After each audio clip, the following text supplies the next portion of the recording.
The mind that is surrendered looks out upon all things and quietly says within itself, "There has only been God, and I am the created of that, and the source of my being, the source of my reality, rests and surrender into that and that alone." Hello friends! In this video I'm going to be talking about lesson 7 found in the Way of Transformation. And this is part of the Christ Mind trilogy, or the Way of Mastery. And these are lessons from Jeshua ben Joseph channeled through JON MARC HAMMER, or Jayem.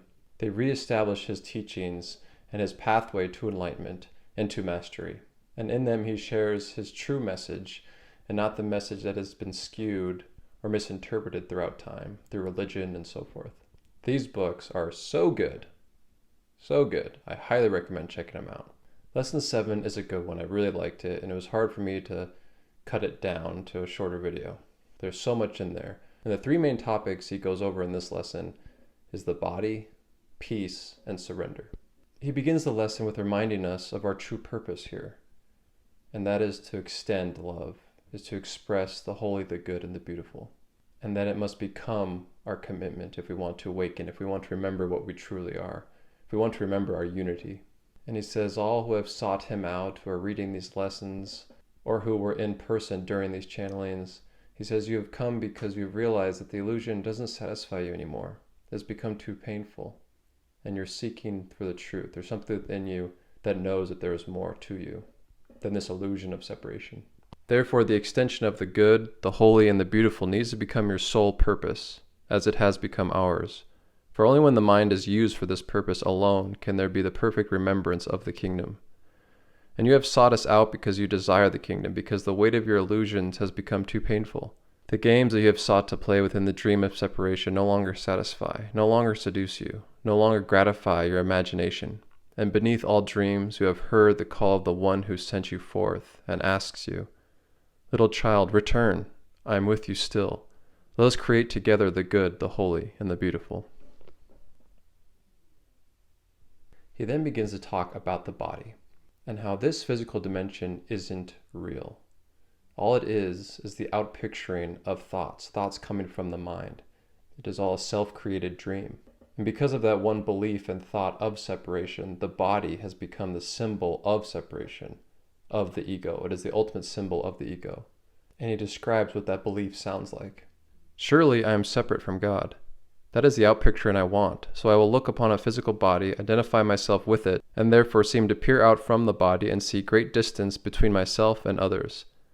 And if there is a great distance between myself and other bodies or forms, then surely there is an unfathomable gulf between myself and God. But when perception has been cleansed, when perception has been purified, the body itself becomes transparent to consciousness, to the witnessing awareness of mind. And it sees no longer that with which it is identified. It sees only the phenomena of mental energies temporarily being played out in the field of space and time." So when you no longer identify yourself with the body, it becomes transparent. The consciousness, the pure consciousness, just sees through it and sees its true role as just a communication device, almost like a lighthouse to just shine the light of God through it. And then he shares something pretty interesting. He says, "Stop thinking that the body is yours." What? The body's not yours. Of course it is. That's my initial reaction, which I assume most people's reactions would be. But he says it is not yours. Stop acting that way. And stop referring to it as my body, mine, and refer to it as the body. And furthermore, he says, stop thinking that you can decide what to do with it, because it's not yours. The body becomes one thing, a temporary opportunity to extend the good, the holy, and the beautiful. In other words, even the body itself can have no purpose save that which the Comforter, the Holy Spirit, the right-mindedness within you, would give to the body.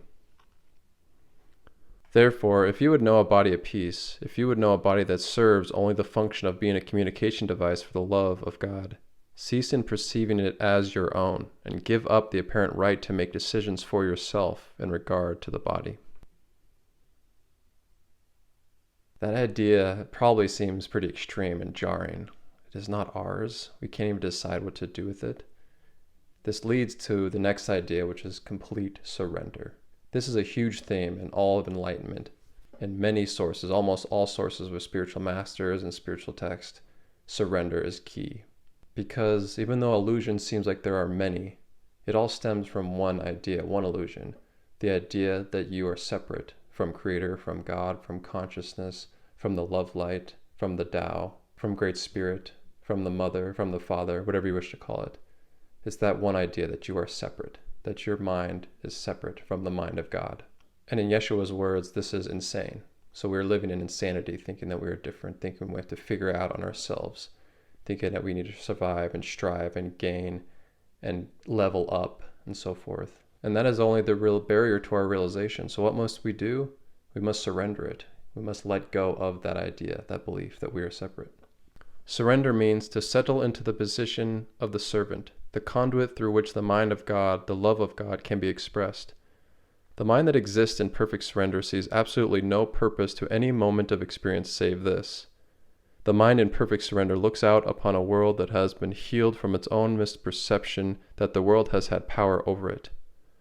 It sees that at no time has it experienced anything but its own outpicturing. This is why all events are neutral. It is mind that interprets an event, draws a conclusion, and then bases behavior upon it. The mind that is healed and that rests in surrender looks out upon an innocent world that has been touched by its blessing of forgiveness. And that forgiveness is simply a step in which that mind recognizes that the world it had thought was there was nothing more than its own mental creation,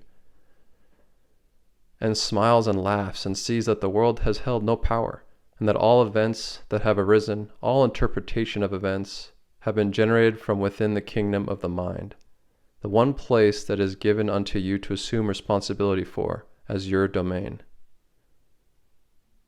I feel like that last point in that quote is important, is that the only responsibility you have is your domain, and your domain is our thoughts that we choose to have, that we choose to send out, because that's what creates. That's what creates this idea of physical dimension, of this reality, of our experience, is our thoughts. That is the world. As he reiterated again and again early on in this trilogy, is that we must assume responsibility for the thoughts we're having, because that is our domain, and that is where our free will is practiced. What do we choose to think? What do we choose to perceive? So he says when we surrender, we become a perfect conduit, and the will of the Father, or the will of the One, or the expression of love flows through us, and we merely do as it says. Not my will, but my Father's will be done. And it's very interesting how he describes it. He says, basically you become an empty shell of this body in silence, and you just await for instructions. And if you don't receive any, you do nothing, but simply wait in peace.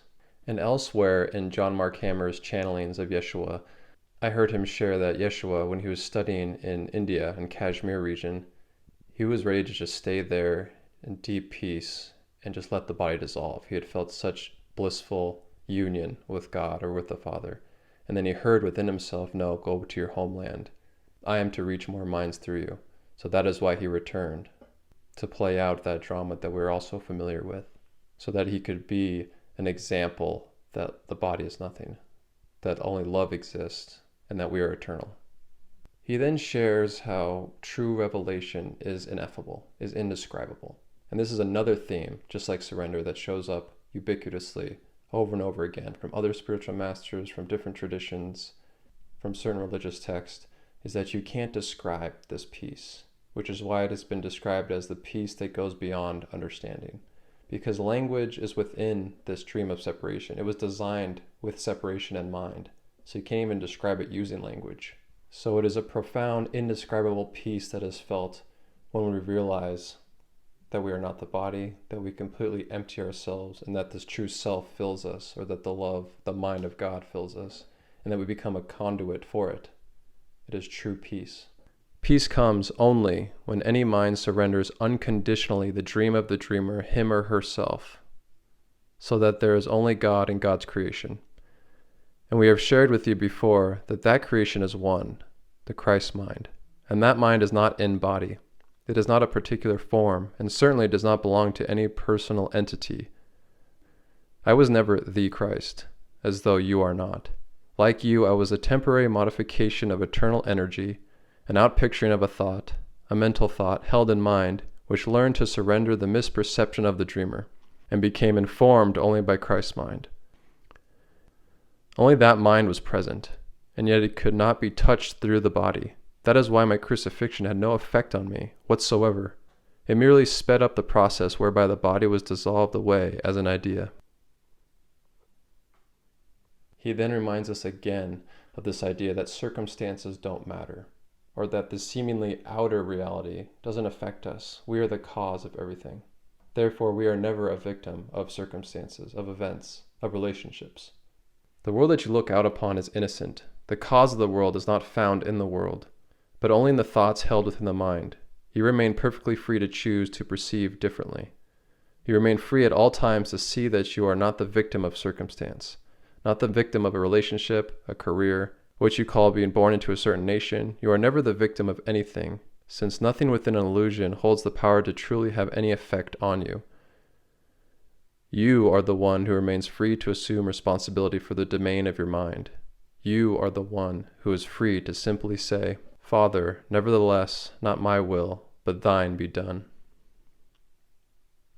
This peace that passeth all understanding, therefore, doesn't come from outer things, not from getting a raise, not from getting the relationship you've always wanted or thought you wanted, not from material wealth. It doesn't come from outside of us. Peace, then, comes from a decision, and then a decision that is put into practice over time, in which the world is released. And released from what? From your belief that it should somehow be for you the conduit whereby you gain good feelings, love, peace, wisdom, ideas, comradeship, and even brother or sisterhood. And then he comes to another important point about surrender. You can only go so far as this ego, as this idea of separate self. And what it looks like usually is that you get so fed up with the outer world and never getting satisfied with things that you think will satisfy you. And so finally you realize what you really want is full remembrance and union with your Creator, with God, with Spirit. And once you do that, that last step is taken by God. When the mind reaches this following point, the end of illusion is very, very near. When any mind looks out upon its creations that it has attempted to make of itself and finds all of it lacking, something missing, the life is simply not there. When that mind simply decides to withdraw the value it has placed in the world and rest into the simple desire to be with God, then heaven is but a step away. And that final step is taken by your Creator for you. The dream of separation has been your responsibility. When you reach that point of collapsing, so to speak, or surrendering, you enter into the stage of restoration or salvation. And that is in the hands of your Creator. When restoration has been completed and the mind no longer seeks to journey out into the fields of illusion, but simply rests empty at one with God, then creation can begin anew, and co-creation is in the hands of both you and your Creator. The only difference is that you are no longer a separate being, like a gnat shouting at the universe, demanding that things be done your way, but rather you are empty. You are the paradox of all paradoxes, for you are filled, and only Christ abides. And yet not you lives, but only that one, and even the arising and the passing away of the body is of no concern for you. You merely rise in the morning and simply say, "Father, how would you have me be present this day?" And when we begin to do the will of the Father or the will of Spirit and do actions, it's important not to be attached to the fruit of those actions. This is that state of humility and of empty-headedness, and realizing that your body is just a conduit for the will. And you know that it knows best, so you're not attached to what happens because you know it is the best, if you are truly listening to the voice of Spirit, or the voice of the Father. And surrender is learning how to use consciousness differently. That is what is required. That requires, then, learning how to use consciousness differently. But it is all predicated on a return to peace. That is why, above all things, your responsibility is to enter into surrender, to let the tiny mad idea of a separate self be dissolved entirely from the mind, so that there is only the mind of Christ. Surrender, surrender, surrender. So how do we surrender? This is such a question coming from ego, from the idea of separation. How do I do it? What's the magic key? What's the secret formula? How do I achieve? How do I reach? How do I gain? And he says it's not necessary to meditate for 24/7, to silence the ego, to silence the voices, the thoughts. What's required is to take value off of those thoughts, to disidentify. Recognition is not dependent on any specific state of body or lower mind. It is not necessary to spend endless hours in meditation seeking to quiet the mind. It is only necessary to withdraw value from what arises in the field of the lower mind, so that, quite naturally, what arises, what is recognized, is the perfect value that is held in your prior union with God. This is why awakening, salvation, or enlightenment is not a change at all, merely a recognition of what has always been, what will always be, eternally. And he ends, as he usually does, with a suggestion for an exercise. And he says to sit and to look around yourself, and just to ask yourself these simple questions, and to do it over and over, and to see how the peace within you, or the idea behind this is to feel that peace within you that is independent from all outer circumstances, all events, all relationships, is that you already have this peace within you. And so we are to ask ourselves the following questions. In truth, is there anything around you in your current environment that could add anything to your substance? If you could find a way to possess it or digest it, would it puff you up? Likewise, as you look upon your environment, imagine if the things around you were taken away. Would that take anything from you? And if you can feel the simple truth of the questions that we are asking, then surely you can come to the sense that just beneath your involvement in the world of form, peace is already available, because love waits on your welcome. Yes, that's a good one. I really like that lesson. All these are available free online at womlibrary.com. And these are just kind of a synopsis of these lessons. I highly recommend you check out the full length. There's also audio versions available on that website where you can listen to the original channelings of this lesson. And this is part of a series, so check out the next lesson, Lesson 8. Thank you.